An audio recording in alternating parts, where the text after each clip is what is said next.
আসসালামু আলাইকুম। আমি মোহাম্মদ রায়ান আজাদ। আমি পাবনা জেলা থেকে এসেছি। আমার বিদ্যালয়ের নাম ভাষা শহীদ বিদ্যানিকেতন। এটি বাংলাদেশে ভাষা শহীদদের স্মরণে নির্মিত একমাত্র স্কুল। আজকে ৪৫তম জাতীয় বিজ্ঞান ও প্রযুক্তি সপ্তাহ এবং মেলা ২০২৪-এ জাতীয় পর্যায়ে অংশগ্রহণ করতে পেরে আমি অত্যন্ত আনন্দিত। আমার যে প্রকল্পটি এটি আসলে ট্রেন দুর্ঘটনা সংক্রান্ত। আমি প্রকল্পটি ট্রেন দুর্ঘটনা কিভাবে নিয়ন্ত্রণ করা যায় সেটি নিয়ে তৈরি করেছি এবং এটির নাম আমি দিয়েছি automatic train accident control systems. এই প্রকল্প বর্তমান বিশ্বে আসলে ট্রেন দুর্ঘটনা অত্যন্ত বেড়ে গিয়েছে এবং সেই বেড়ে যাওয়ার কারণে আসলে আমরা সারা বাংলাদেশ সহ সারা বিশ্ব অর্থনৈতিকভাবে তো ক্ষতিগ্রস্ত হচ্ছে, এর সাথে আমরা আমাদের জনশক্তি হারাচ্ছি।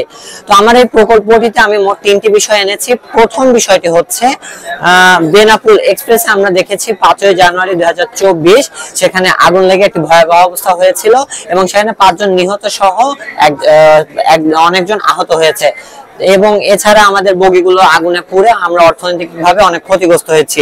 তো সেই ক্ষেত্রে আমি আমার প্রকল্পে এটি দেখাতে চেষ্টা করেছি, যদি আমাদের ট্রেনে কখনো আগুন ধরে তাহলে আমাদের ফায়ার সেন্সর সেটাকে ডিটেক্ট করে সে আগুনটা কি ধরনের সেটা বুঝে সেখানে পানি অথবা কার্বন ডাই অক্সাইড অথবা পাউডার সাপ্লাই করবে। তো আমি এটা একটু প্র্যাকটিক্যালি করে দেখাচ্ছি।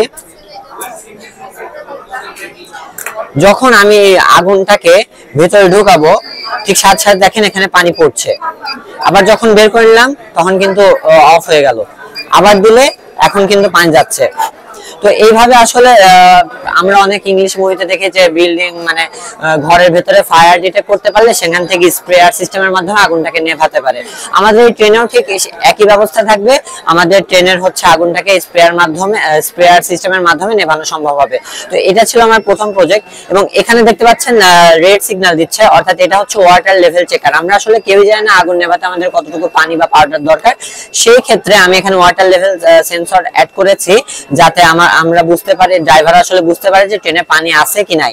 তো যখনই এটা অন্য কোনো রেল স্টেশন থেকে বা কোথাও থেকে রিফিল করে নেওয়া হবে ঠিক সাথে সাথে আবার এখানে গ্রিন সিগন্যাল দিবে, অর্থাৎ এখানে ড্রাইভার তখন বুঝতে পারবে যে পানির লেভেলটা উপরে আছে, অর্থাৎ এখন হচ্ছে পানি নিয়ে কোনো ঘাটতি হবে না। আচ্ছা, এবার দ্বিতীয় যে অংশটি আমার প্রজেক্টের সেটা হলো ট্রেন দুর্ঘটনা সবচেয়ে বেশি ঘটে লাইন বিচ্যুত হওয়ার ফলে বা ডিসকানেক্ট হওয়ার ফলে অথবা সন্ত্রাসীরা কেটে ফেলার ফলে। তো আমি আমার মডেলে দেখানোর চেষ্টা করেছি যখনই লাইন ডিসকানেক্ট হবে সাথে সাথে এখানে রেড সিগন্যাল দিবে এবং বাজার বাজবে, পরে ট্রেনটি চলন্ত অবস্থায় ড্রাইভারের কাছে একটি ছোট্ট মেসেজ যাবে এবং কত দূরে রেল লাইন কাটা হয়েছে সেই মেসেজটা যাবে এবং সে সিগন্যাল দেখতে পাবে, ফলে সে ট্রেনটি থামাতে সক্ষম হবে। আবার যখন হচ্ছে রেল লাইনটা হচ্ছে কানেক্ট করে দেওয়া হবে ঠিক সাথে সাথে এখানে গ্রিন সিগন্যাল দিবে। এখন আমাদের মনে প্রশ্ন জাগতে পারে যে মধ্যে দিয়ে ভোল্ট যায় কিনা বা কেউ যদি এয়ারপোর্ট দিয়ে যায় তাহলে শক খাবে কিনা, কিন্তু আসলে এয়ারপোর্ট দিয়ে গেলে কোনো ধরনের শক খাবে না, কারণ এটার ভিতর দিয়ে কোনো রকম বিদ্যুৎ প্রবাহিত হয় না। আচ্ছা, এবার আমি আমার তৃতীয় অংশটিতে আসি।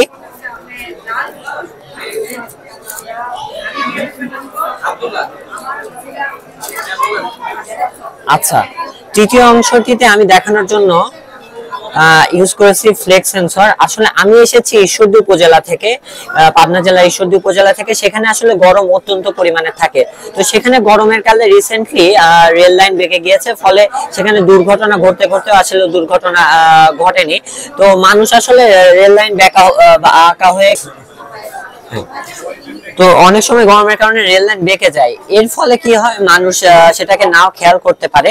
তো সেই ক্ষেত্রে আমি আমার প্রজেক্টের একটা চেষ্টা করেছি যখনই রেল লাইন বাঁকা হবে গরমের ফলে সাথে সাথে আমার এখানে সিগন্যাল দিবে। যেমন এই সেন্সরটা আমার এই পাতে লাগানো থাকবে রেল লাইনের, যখনই এটিকে বাঁকানো হবে ঠিক সাথে সাথে এখানে রেড সিগন্যাল দিবে এবং ড্রাইভারের কাছে একটি মেসেজ যাবে, ফলে ড্রাইভার বুঝতে পারবে যে এখানে কোনো সমস্যা আছে এবং সে ট্রেনটি থামাতে সক্ষম হবে। মূলত এইভাবে আমরা আসলে আমাদের দেশের অর্থনীতিকে বাঁচাতে পারি এবং